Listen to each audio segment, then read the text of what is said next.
Like most post-colonial states, South Africa is an experiment in nationhood. That experiment has gone through 3 iterations so far. 2 of them have failed, and 1 of them is in the process of failing miserably.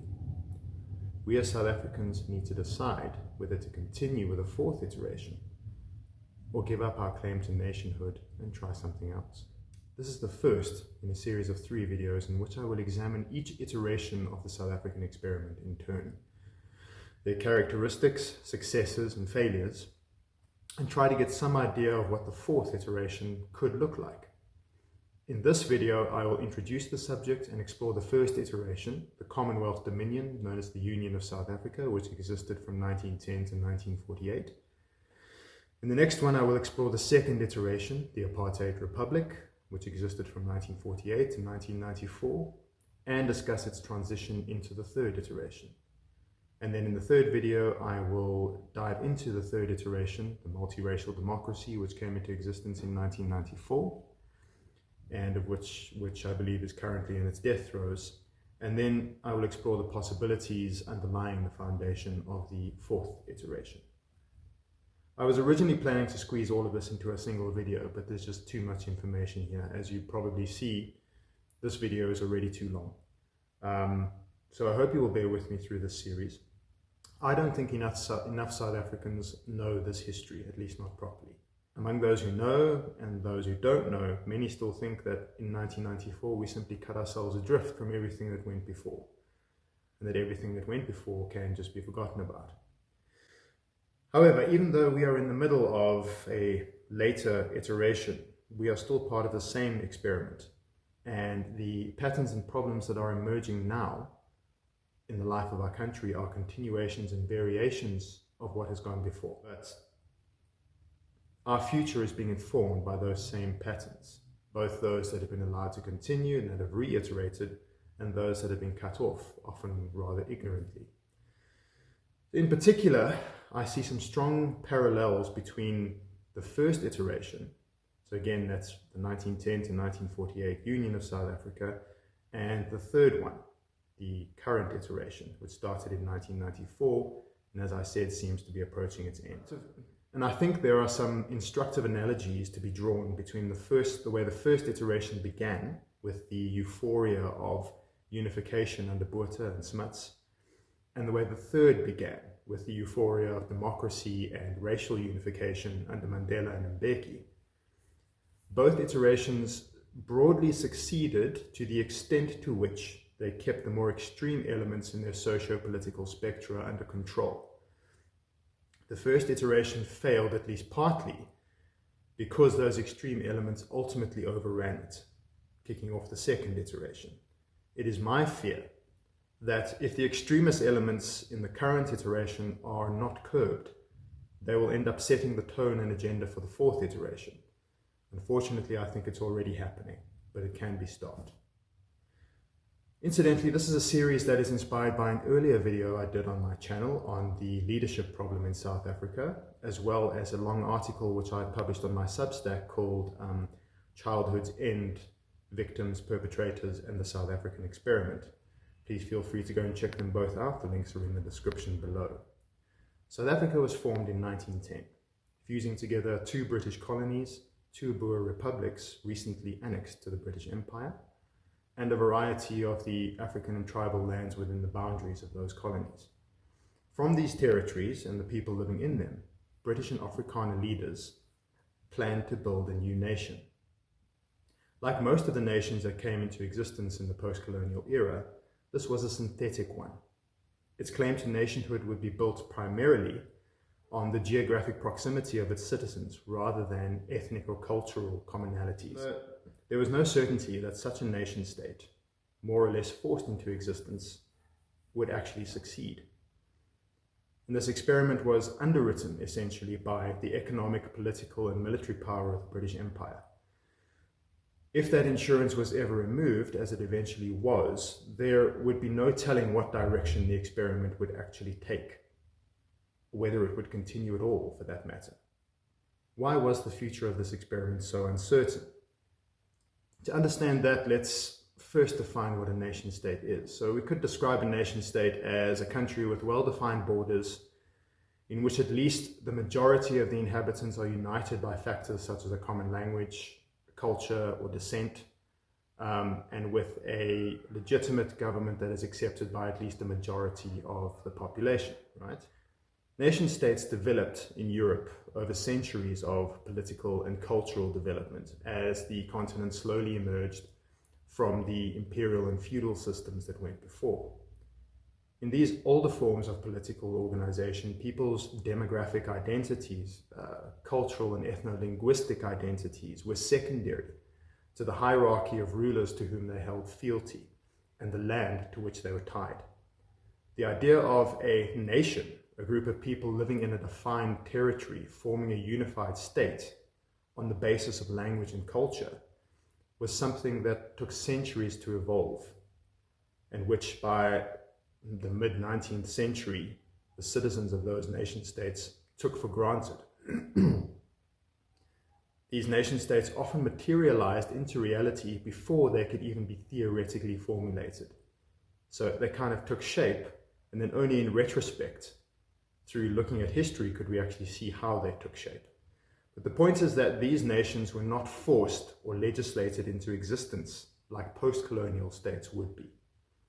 Even if the final stages of their establishment, whether by the unification of previously separate states or the breaking up of larger empires into smaller states, happened suddenly, European nation states mostly developed slowly and organically, right? The nation we now know as England, which is regarded as the oldest nation state, certainly the oldest nation state in Europe, started to take shape in about the 9th century.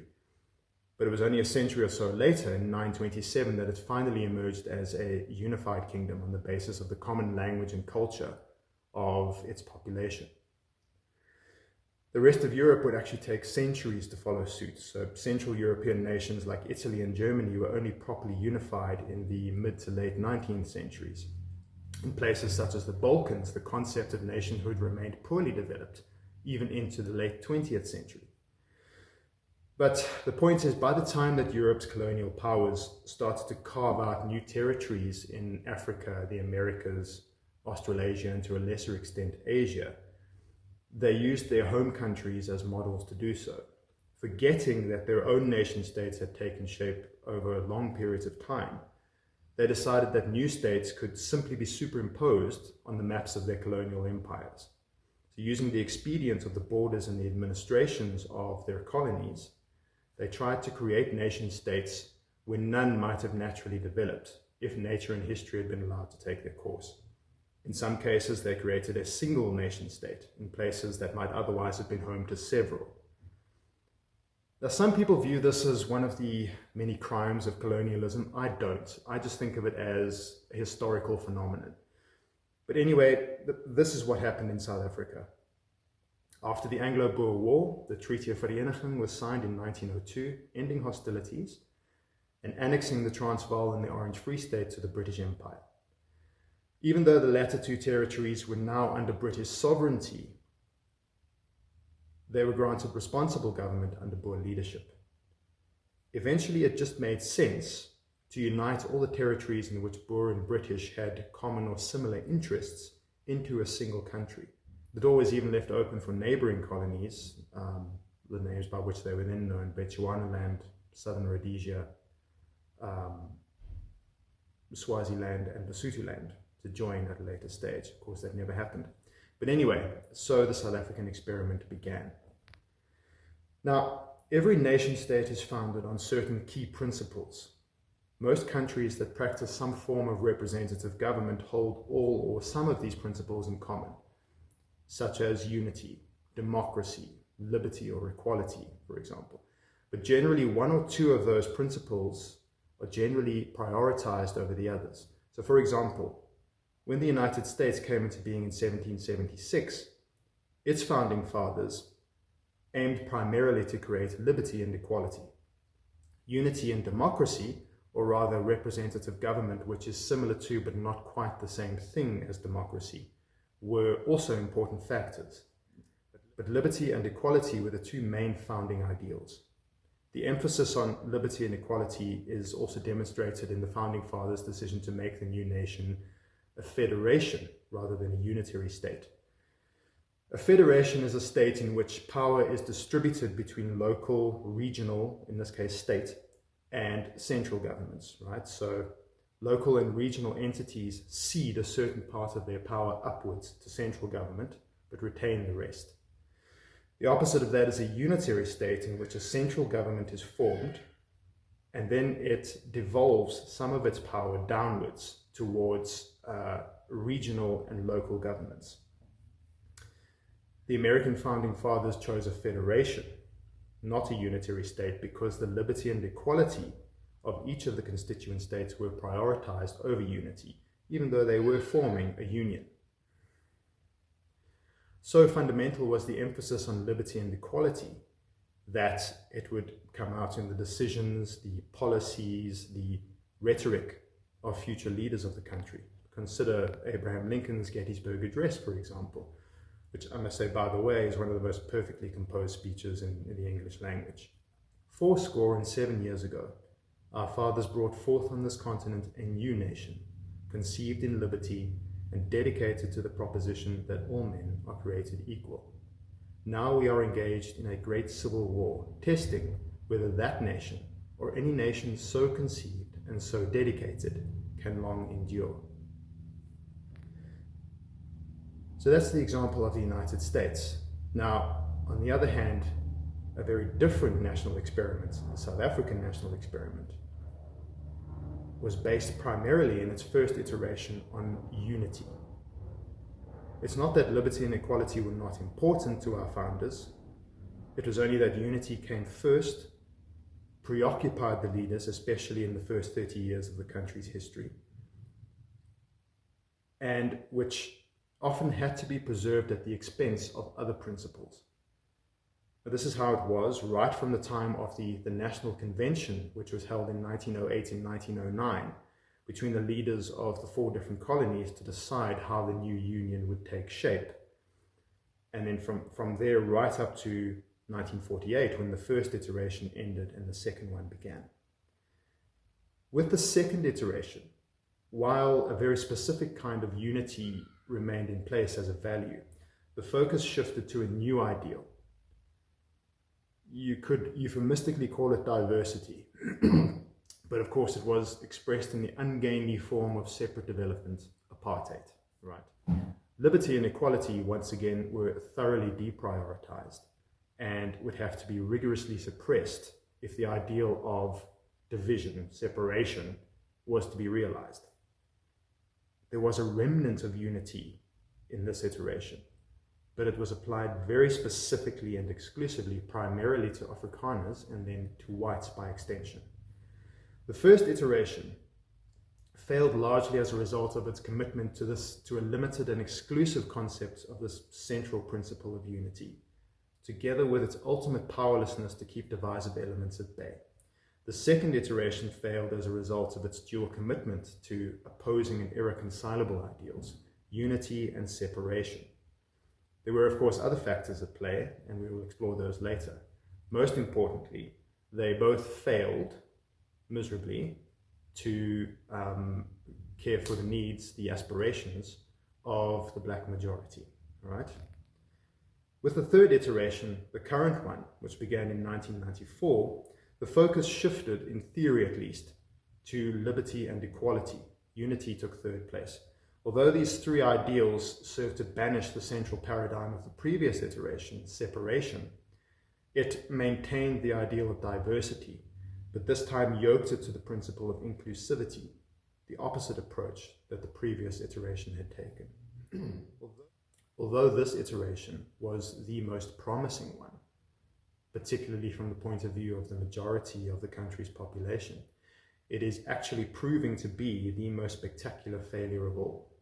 All 3 iterations have this in common: their failure to address the country's racial issues, to reconcile races, and to address the allocation of resources in a meaningful, reasonable, and sensible way. The third iteration is currently on the verge of terminal failure. its decline could be arrested by a genuine renewed commitment to unity and economic growth, among other things. At the same time, if it should fail, as the previous two iterations have done, the question is, what will the fourth iteration look like? If it is not a worst-case scenario of sectarian extremism and socialist ideology, it will either have to be built on a new dedication to unity, liberty, and equality, or alternatively, an entirely new experiment will have to be started. And in this case, it won't involve unity at all. It will involve something like self-determination. That's one of the ideas that are being put forward, but we'll go into detail on that at a later stage. So right now, our country is not engaged in a civil war as the United States was in the 1860s. At least not now, and not explicitly anyway. But we are indeed testing the limits of our country's founding principle of unity, to see whether this nation, so conceived and so dedicated, can long endure.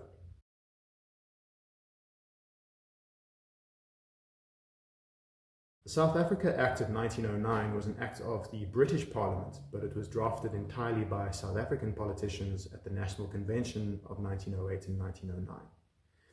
This convention was held during that year to determine the way forward.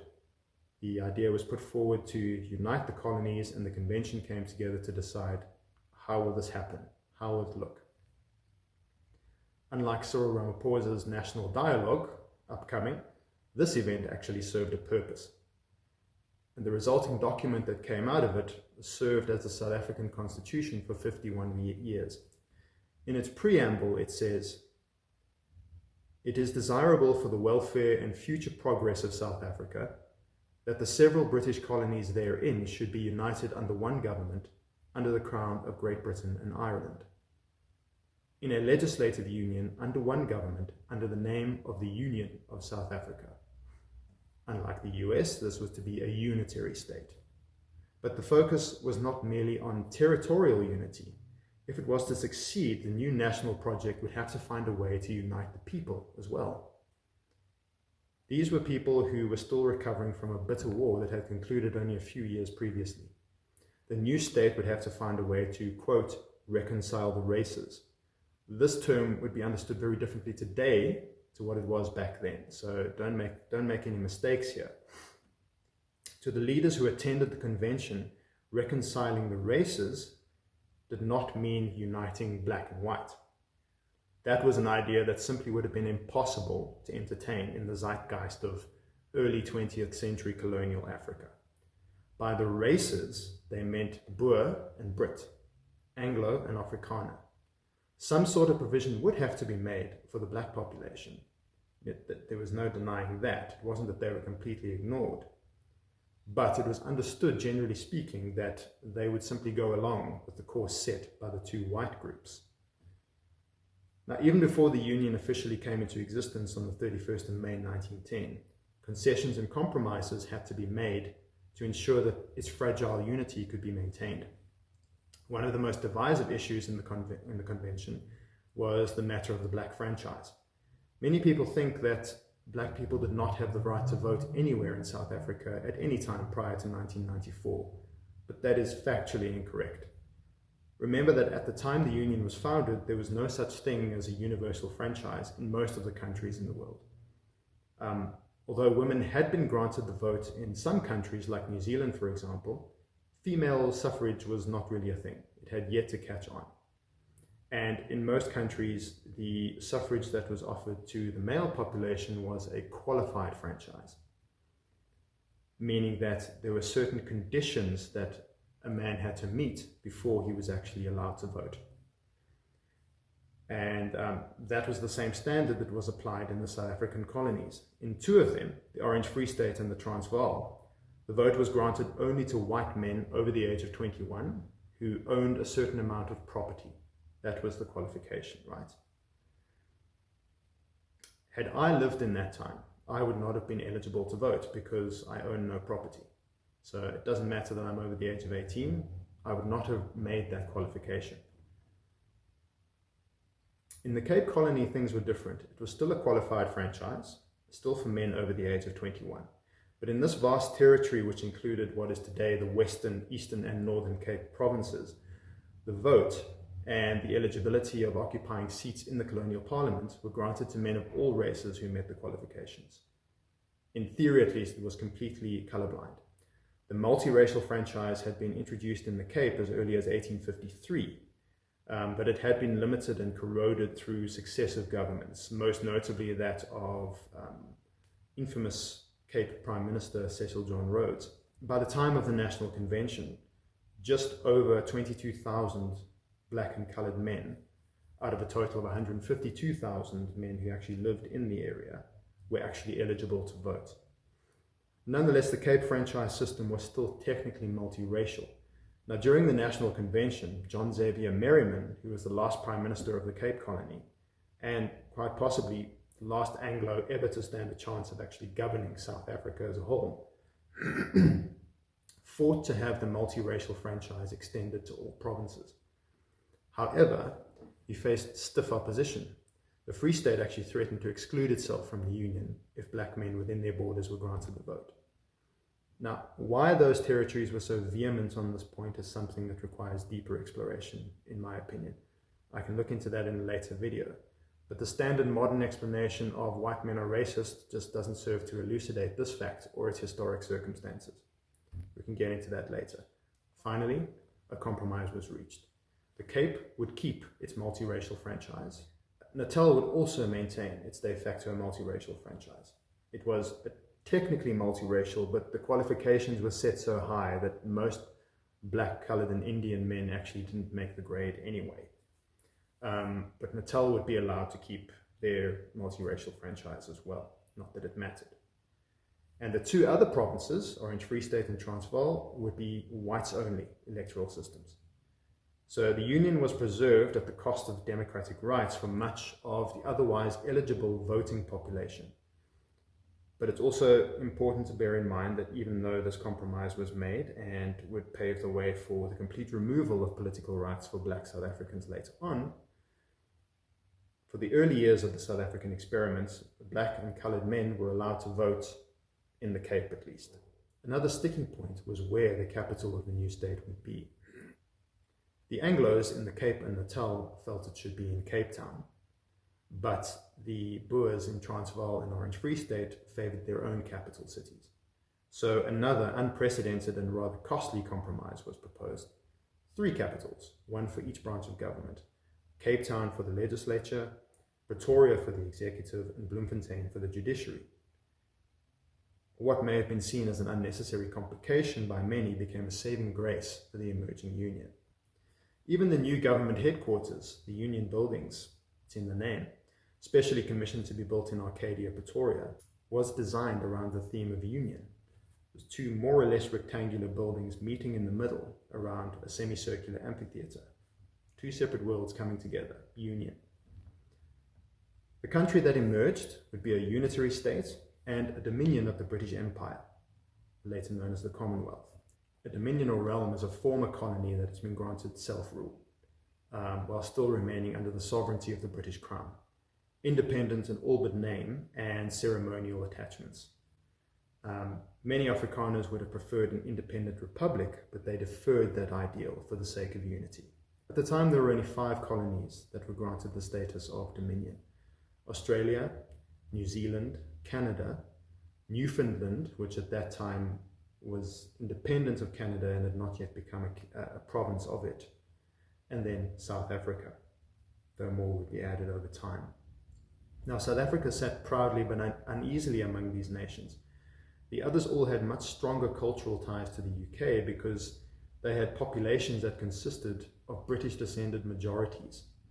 In South Africa, however, that demographic was a minority within a minority, and a minority that was at the time sitting in a recent and uneasy peace with the dominant cultural force, the Afrikaners, many of whom opposed any association with the British Empire. So it was quite uncertain whether the special circumstances of this country would actually enable it to stand for long as a dominion alongside these other countries. The new government would have quite a job on its hands, trying to maintain unity within the country and Commonwealth ties outside of it.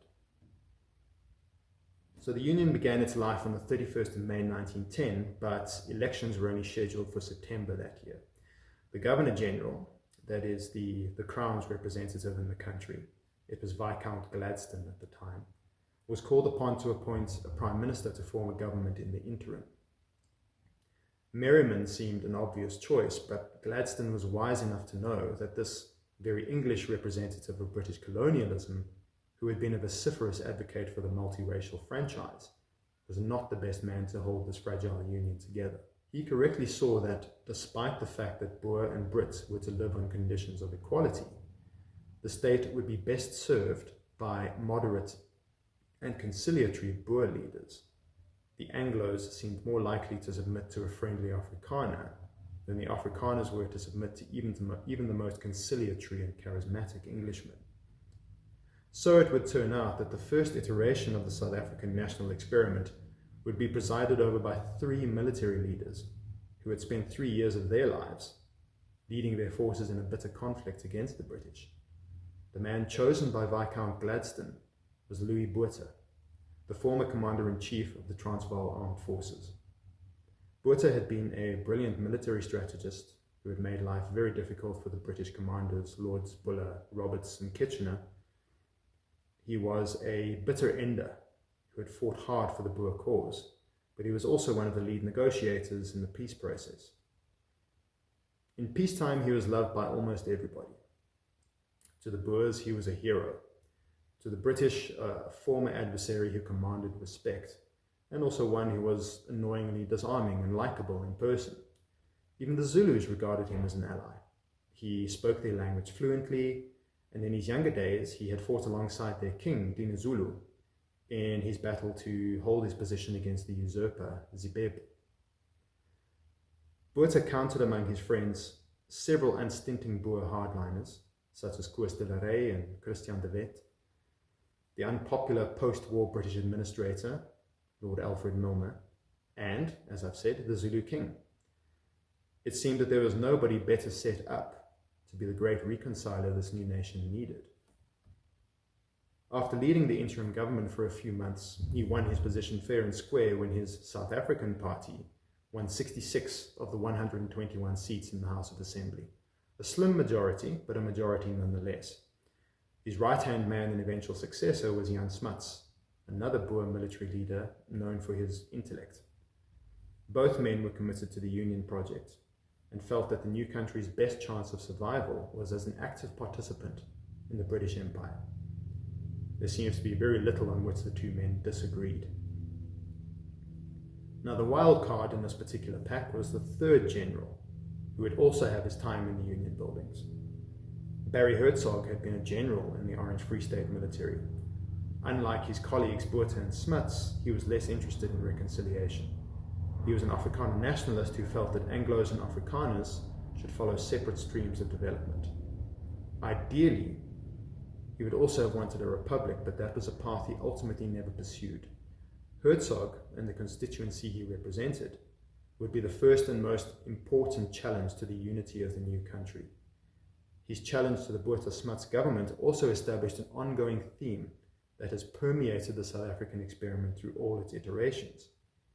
And that is the ongoing struggle, not so much between left and right, but between moderates and extremists, and in particular, between moderate leaders and the extremists that arise from among their ranks.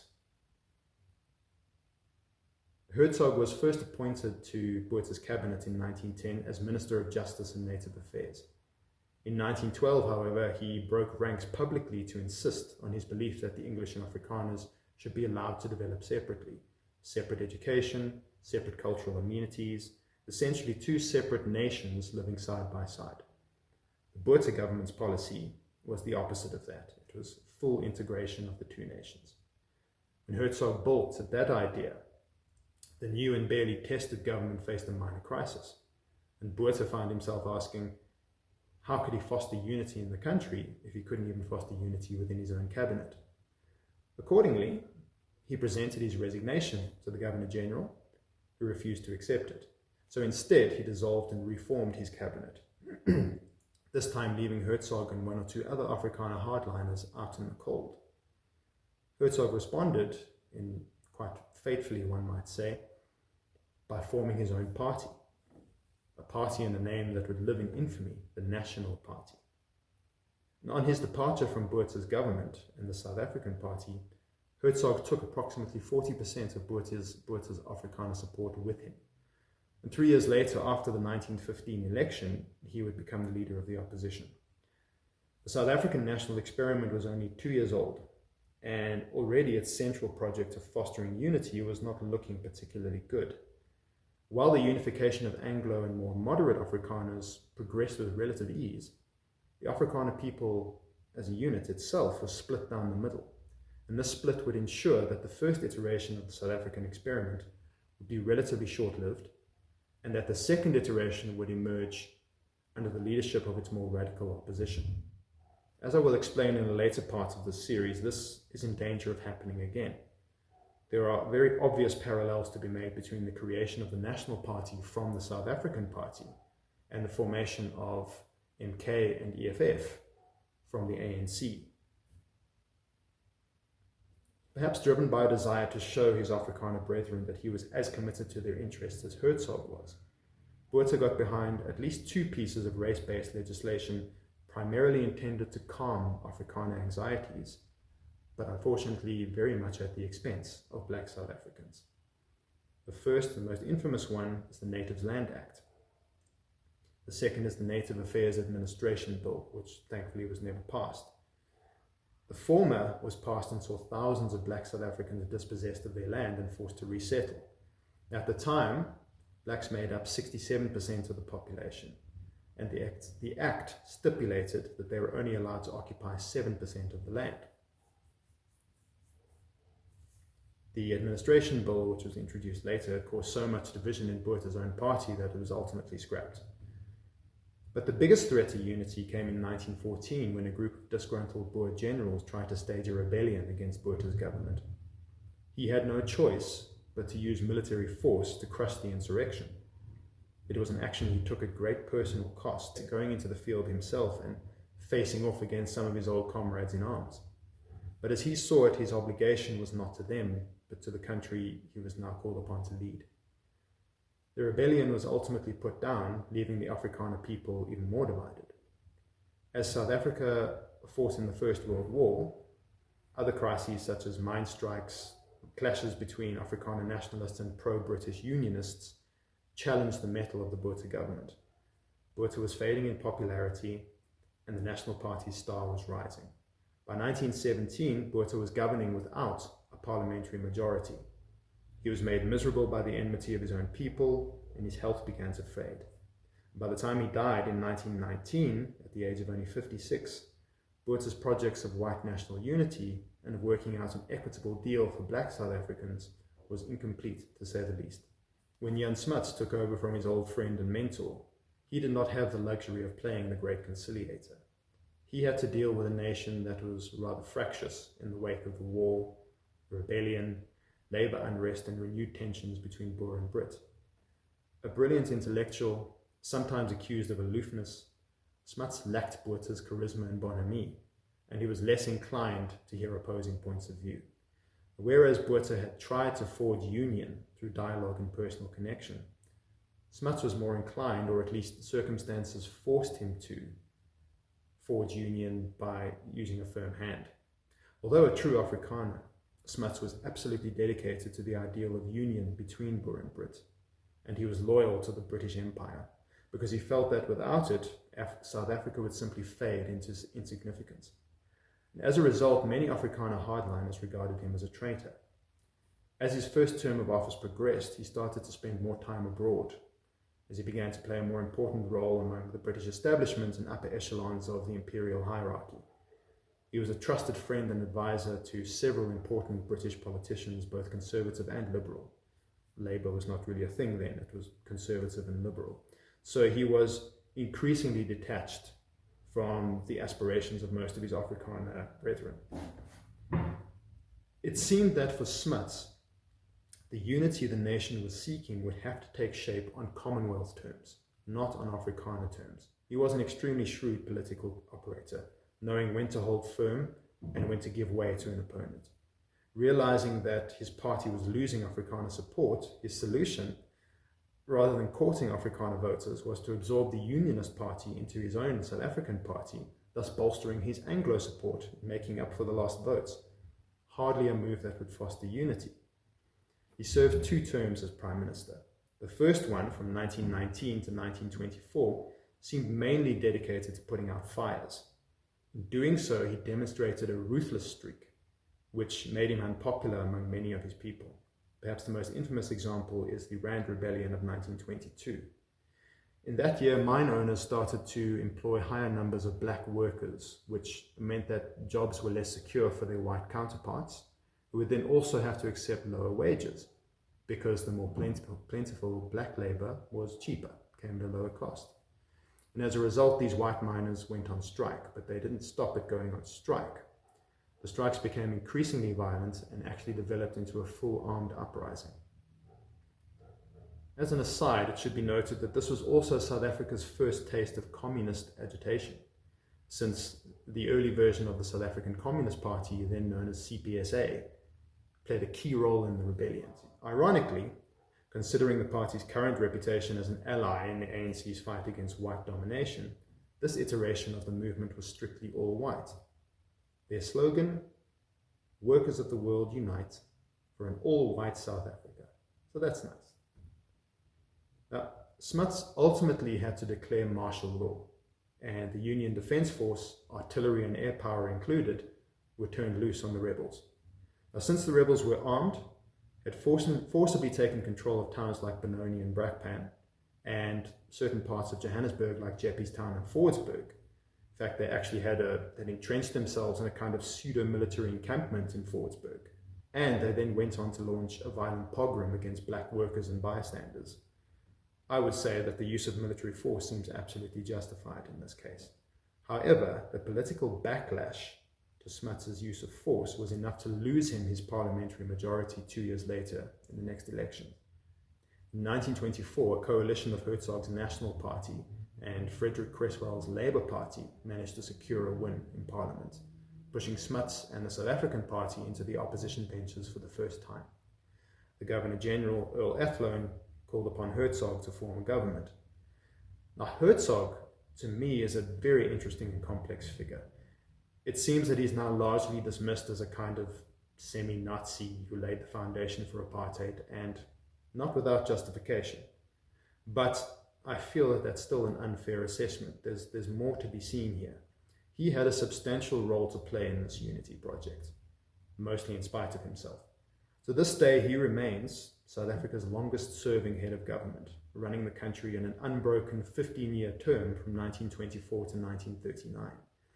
These were crucial years in our country. Hertzog had established himself as something of a radical, an Afrikaner nationalist and a Republican. However, once he entered government, and as his term progressed, he showed himself to be more and more willing to compromise, even let go of some of his most cherished principles, even though he did have a reputation as an autocrat who expected his cabinet to simply accept and enact his decisions. So although he took the levers of power in 1924, he did so through a pact with a very Anglo party, the Labour Party. And so he had to ease off on some of his ideals.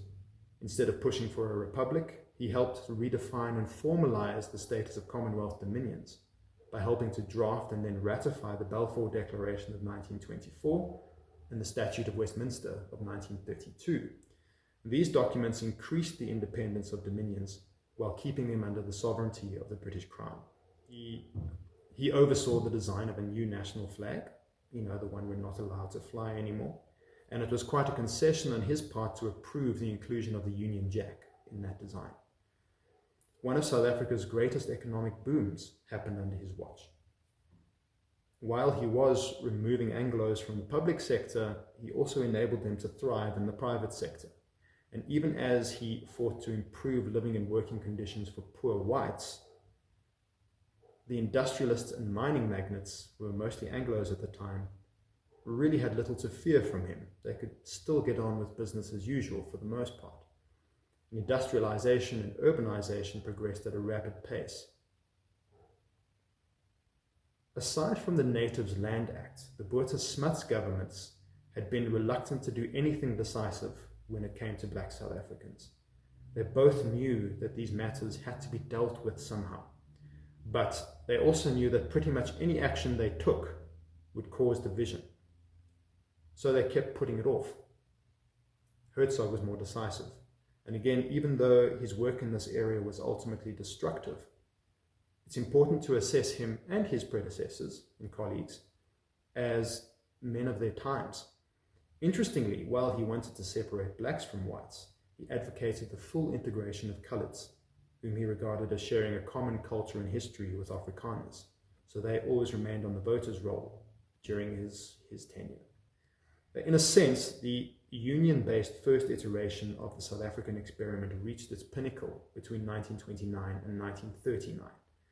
The Great Depression and its ensuing economic crisis forced Hertzog to make amends with his old rival, Smuts.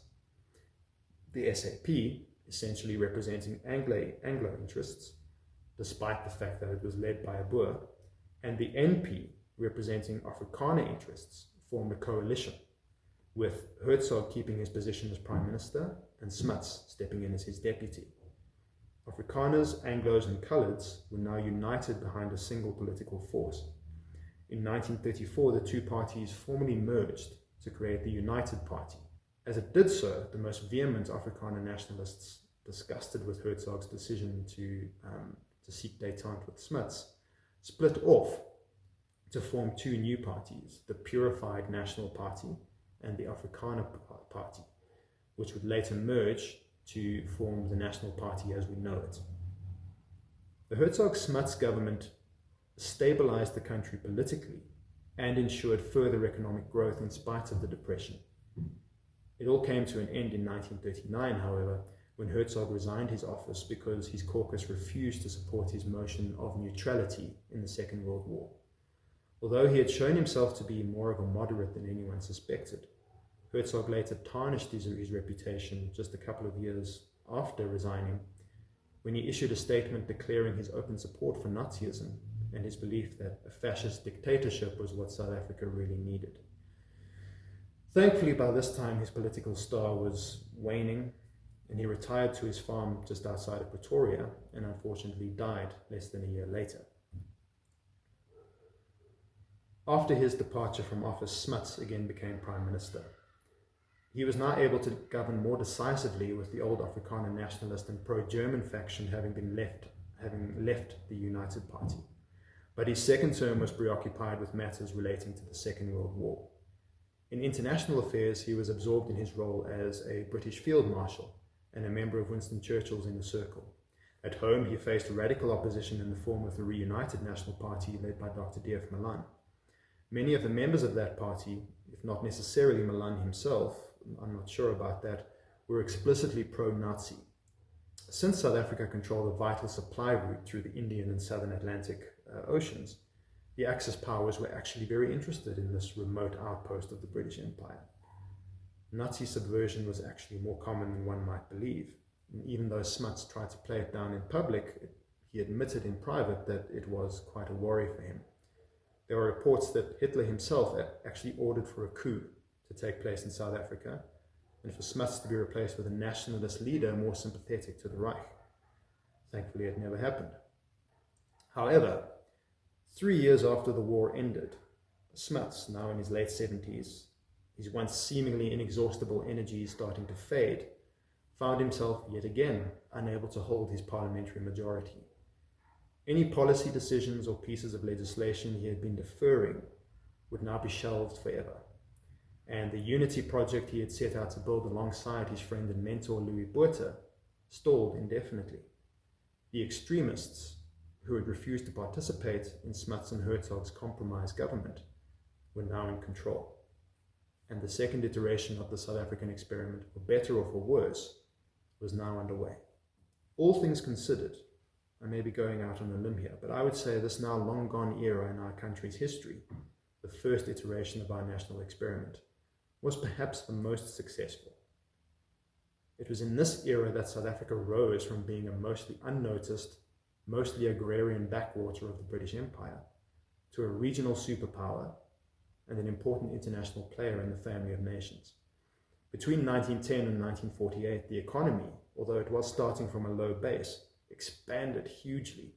Annual GDP growth varied wildly. So, in some years the economy contracted by rates of up to minus 11%, as it did in 1920. But then in other years it grew at rates we can now only dream of.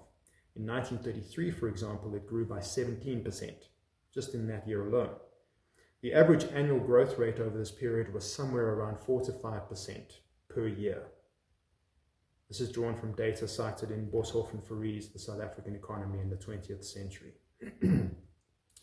First mining, then secondary industry grew at an alarming rate, with both the public and private sectors making considerable strides.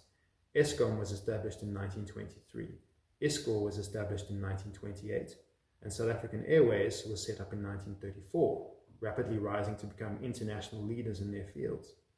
Smuts did the most to expand our global reputation, given his role in the Imperial War Cabinet, the Commonwealth leadership, the League of Nations, and the United Nations. Cities expanded, people were lifted out of poverty.